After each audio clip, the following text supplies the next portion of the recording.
Hey everyone, welcome back to the Better Mindset podcast. And in today's episode, I'll be talking about something that has been on my mind lately, and that is being alone but not lonely. So, what I mean by this is being lonely but not lonely means that being physically by yourself without feeling like emotionally empty in a way. So being alone is just like a situation, but it doesn't mean that there aren't like other people around you in that moment. So you might be sitting in your room at a cafe, going on a walk by yourself, or spending a Friday night at home. And lonely is a feeling, which is that heavy sense of like disconnection, like no one really understands you, no one sees you, or you don't belong. So when someone is alone but not lonely, it means that they're comfortable in their own presence and they don't need to feel like incomplete just because they're by themselves. And they don't panic in silence, and they don't see solitude as like a form of rejection in a way.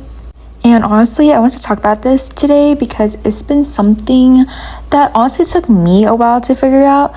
Especially in high school, being alone can kind of feel embarrassing. Like you're not constantly with the group, or if you're sitting by yourself, sometimes it feels like people are noticing you. I mean, not really noticing you, but like noticing that like you're by yourself, you're not like really with anyone. And so if there aren't like any plans on Friday night, it feels like you're doing something wrong. And that feeling of like FOMO really comes from social media as well, and it honestly makes it 10 times worse because it just looks like, you know, when everyone else on a Friday night is going out with their friends out somewhere, laughing, doing something fun, exciting, being alone starts to feel like proof that you're missing out in a way. And this is actually something that took me a while to figure out, especially as a 17-year-old high school student who thought her days and nights would honestly be filled with like going out and hanging out with people constantly. Like when I was in middle school thinking of this. But honestly, I think I've learned to get used to it, and I actually enjoy doing things by myself because there's like not any pressure to it, if that makes sense. And I think the reason why we often like get those two things mixed up is that we're not used to silence anymore. Like there's always something playing in the background, whether it be like music, a podcast like this one maybe, or even TikTok in the background. And when it's quiet, it almost feels like loud in a way. Like me personally, I'm a person who needs to be constantly stimulated, so it was honestly kind of hard to wrap my mind around it at first. Like by habit, like I can't really speak for anyone else, but for myself, I sometimes reach my phone without even thinking about it. And it's honestly not because that, you know, I need something, but it's because like I don't want to feel that empty space with boredom.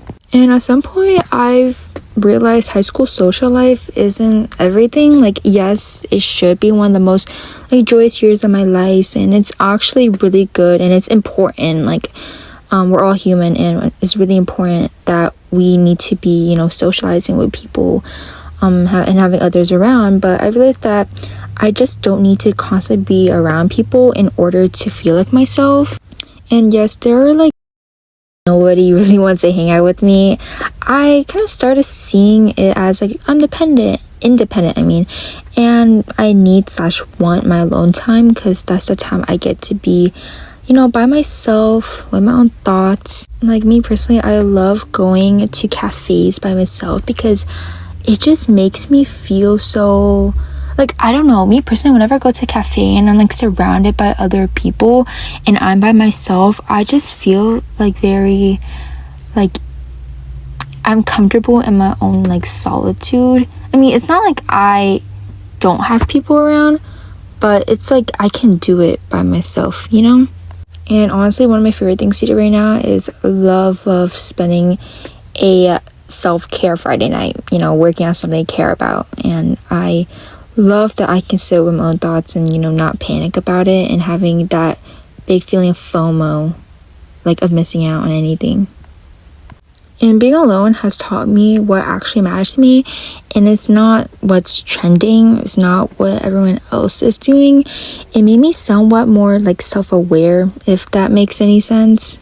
Not only to mention that I think it made me more focused on myself and like my hobbies, instead of constantly adjusting to fit into the room or do anything by having like somebody else next to me, you know.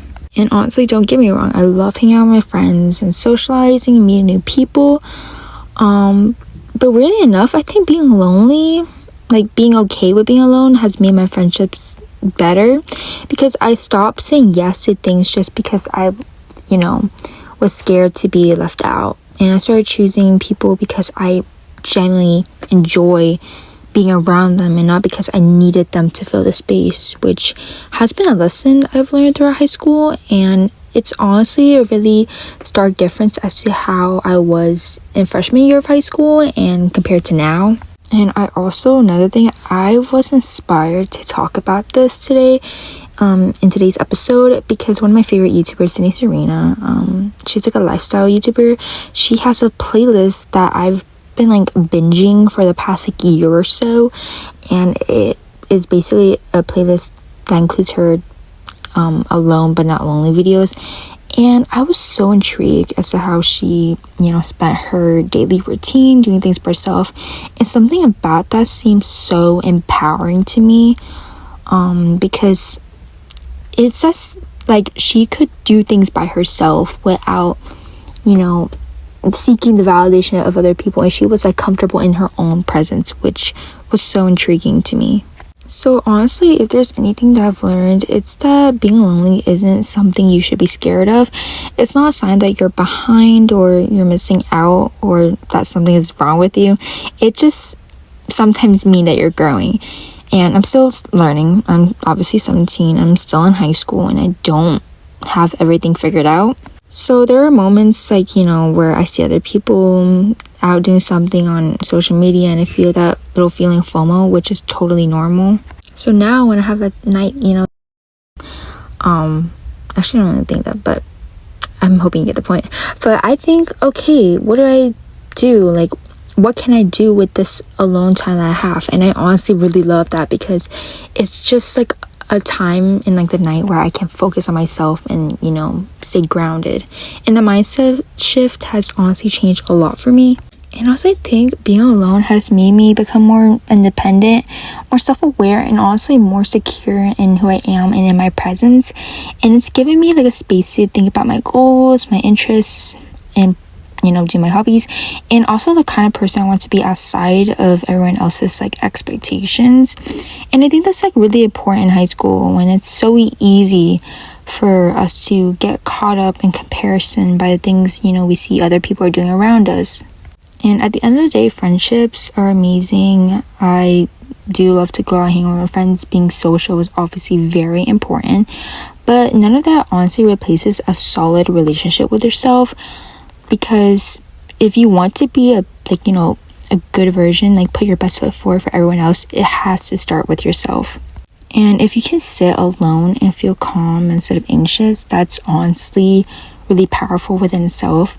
So if you're in like a season where you feel alone, I just want to say it doesn't automatically mean you're lonely. And it definitely doesn't mean you're lacking in any areas of your life. It might just mean you're learning how to be comfortable in your own presence. And I think that's a skill that will follow you way beyond high school. When, you know, you step into adulthood, you have to start learning how to do things by yourself instead of constantly like depending on someone, or, you know, someone being there and helping you throughout the whole entire way. And that concludes our episode for today. So thank you so much for listening, and I hope this reminded you that your own company is enough sometimes. So make sure to tune in for the next episode, as we will be talking about how to have the perfect spring reset for the new season.